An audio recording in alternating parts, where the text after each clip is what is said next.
জয় শ্ৰীকৃষ্ণ জয় শ্ৰীৰাম মই আজি আপোনালোকক দেখুৱাই এটা ভিডিঅ' আপোনালোকক গৈ আছোঁ ভিডিঅ'ত আপোনাৰ পশুধনৰ ওপৰত আপোনাক দেখুৱাই আছোঁ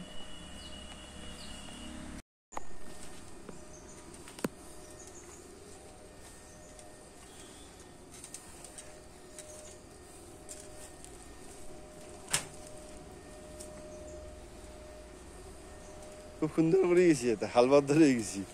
দুইবার মারলে না লাগে আর পুরো দেওয়া হয়ে গেছি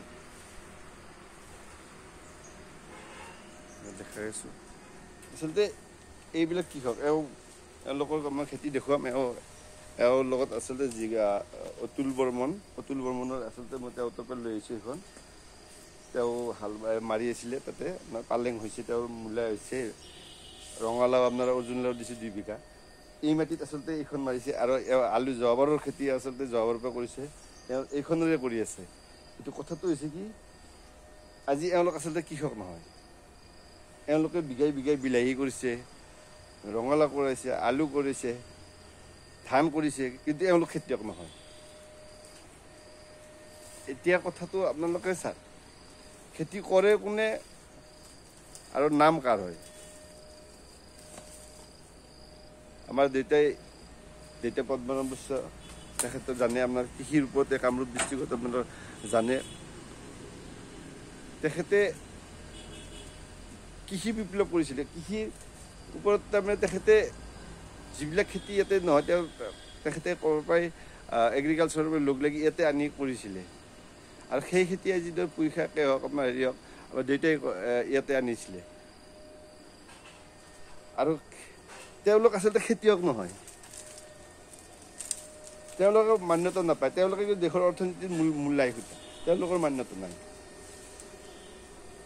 আপোনালোকক সেইকাৰণে কৈছোঁ বস্তুটো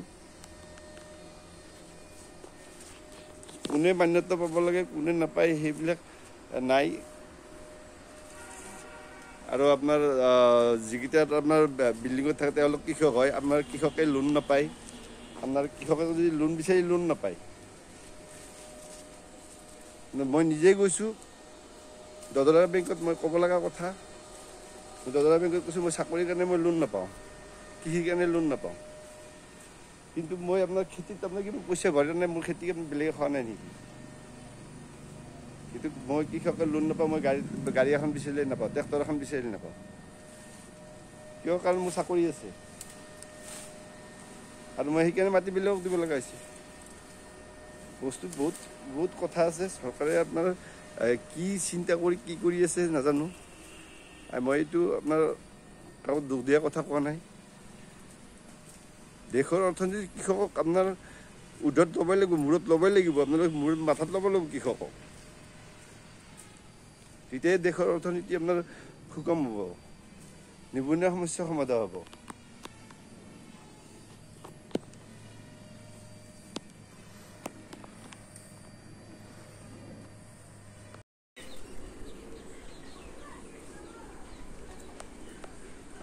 আপোনালোকে দেখিছে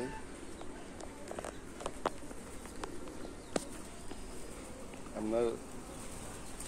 সকলো জীৱতে আপোনাৰ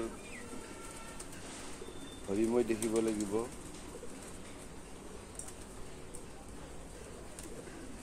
আপোনাৰ ইয়াতে সকলো একেলগে আছে সকলো জীৱ একেলগে আছে মই দেখুৱাই আছোঁ এয়া ব্লেকি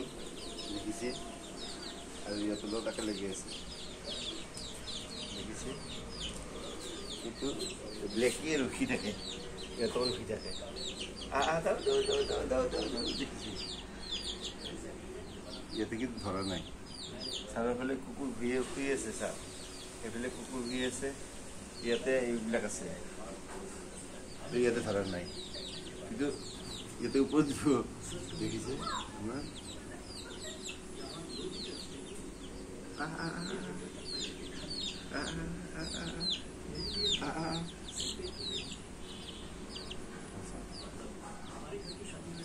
ইয়াতে কিন্তু ধৰা নাই যেতিয়া খাব নাপাব তথাপি সিহঁতে মাছ মাৰে কেতিয়াই মানে যদি নাখালেও এতিয়া মাৰি নাখায় এতিয়া এইটো আপোনাৰ কিমান বছৰ হৈ গ'ল এনেকুৱাই আছে সিহঁতৰ লগতে থাকে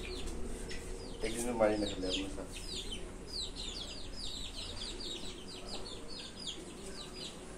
কিন্তু মানুহৰ আৰু জীৱৰ মাজত জীৱ স্বাস্থ্য মানুহৰ নমুনাটো চাওক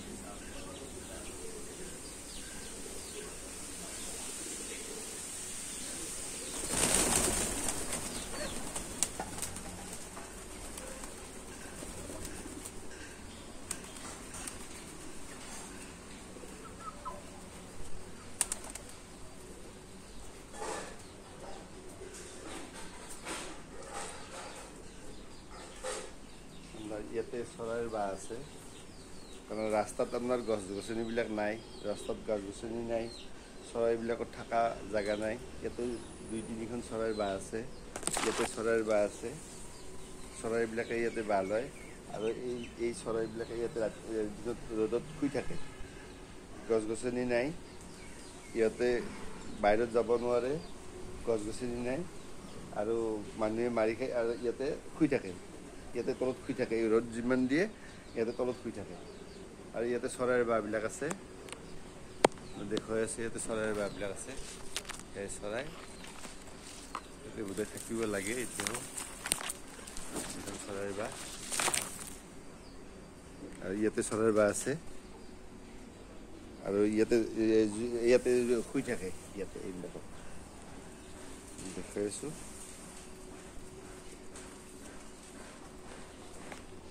ইহঁতৰ এইখন বৃন্দাবনৰ দৰে হৈ আছে ইয়াতে জিৰণি লৈ আমাক অক্সিজেন দিয়ে আমাৰ মানুহখিনিক অক্সিজেন দিয়ে এইটো ক'ভিডৰ দিনত মই আপোনাৰ বনাইছোঁ যেতিয়া মানুহৰ অক্সিজেনটোৰ প্ৰব্লেম হ'ল ইমিউনিটি পাৱাৰ এফেক্ট হ'ল ৰেছপিৰেশ্যনত প্ৰব্লেম হ'ল এতিয়া গছ গছনিৰ আপোনাৰ নোহোৱা হ'ল বায়ুমণ্ডলৰ উষ্ণতা গৰম হৈ গ'ল তেতিয়া মানুহে আপোনাৰ ফ্ৰেছ অক্সিজেনৰ কাৰণে হাহাকাৰ কৰি মৰিব লগা হ'ল তেতিয়া টকাই কাম নিদিয়া হ'ল কোনো টকাই কাম নিদিয়া হ'ল আপোনাৰ বিল্ডিঙত টকা পেলাই দিব লগা হ'ল ক'ৰ টকা পেলাই দিব লগা হ'ল তেতিয়া মই আপোনাৰ এই গছ গছনিবিলাকক মই তাৰমানে আনি ইয়াতে ৰুই দিছিলোঁ মই অক্সিজেনৰ অভাৱ হৈ যোৱাৰ কাৰণে আৰু তেতিয়া তাৰ পৰা এই আপোনাৰ জংঘল হৈ গ'ল এয়া জংঘল সেইকাৰণে ভূপেন হাজৰিকাদেৱৰ কথা তেখেতৰ কথা মনত পৰে মোক জংলী দুনিয়াই কয় জংঘলেই মোৰ ঘৰ এয়া আপোনাৰ মই সেইটো কাৰণে কৈছোঁ এই গছে আমাক সৌন্দৰ্যৰ লগতে অহৰহ আমাক জীৱন বচাই আছে অহৰহ আমাক জীৱনদায়িনী আমাক অমৃত দি আছে আৰু গছক আপোনালোকে ৰক্ষণাবেক্ষণৰ কাৰণে কোনো হেৰি হোৱা নাই ৰাস্তাৰ গছ কাটি গৈছে চৰাই চিৰিকটি থকা জেগা নাই ৰাস্তাৰ উত্তপ্ত গৰম হৈছে মানুহৰ জিৰাবৰ গছ এডাল নাই ডাঙৰ গছবিলাক কাটি দিয়ে ডাঙৰ গছবিলাক আপোনাৰ কাটি শেষ হৈ গ'ল ৰাস্তাৰ কাষত ৰাস্তাৰ উত্তাপ এইটো আপোনাৰ কৈ থাকিলেই নহ'ব গছ গছনি কাটি দিয়ে আৰু হাকাৰ কৰি আজি বানপানী কিবা সমস্যা কিন্তু কৰ্মবিলাক কেনে কৰি আছে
বিশ্বাস না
Man,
মাৰিম